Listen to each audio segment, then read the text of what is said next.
posted something on Instagram, and then a student, I don't know, one of the schools, I think she was in London, it was about staying open to not shutting down. And then she asked me a question about,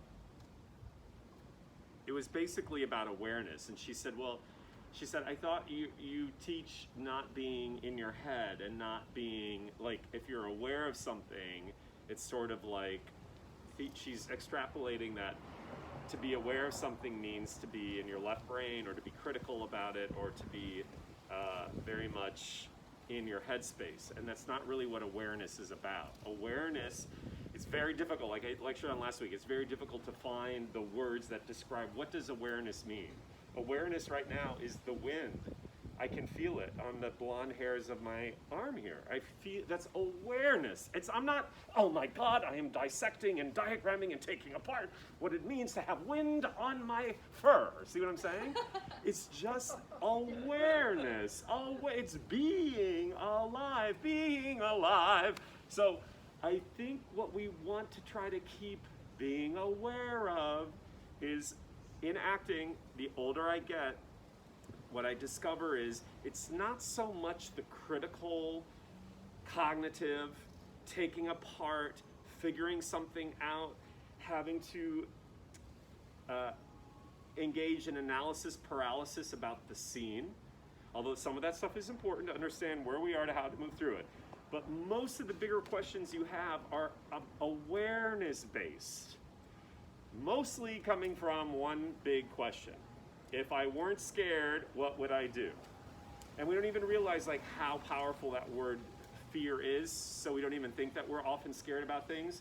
And fear comes up in so many different forms. It comes up through judgment, it comes up through comparison, it comes up through quantitativeness, like is this too much or is this too little? It comes up with appropriateness, it comes up in terms of like our own history, like if I did that, I got punished. If I expressed that way, I got shut down. So awareness simply means in life and in our work, having a different kind of relationship with all the things that block us. That's really it.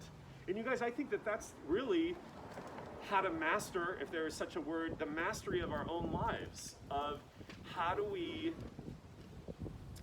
use our own blocks to open up the doors that we close for ourselves, because they're there for a reason.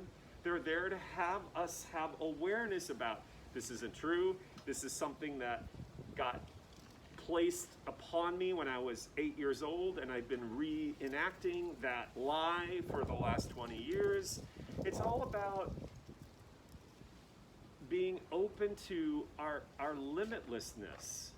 And so that's what I mean by awareness. So when you're in the work and you're in a talkback, or you're in the work and something isn't working, you're like, oh yes, I can feel when I want to go there, but I don't want to go there because you fill in the blank, and it's different for everybody.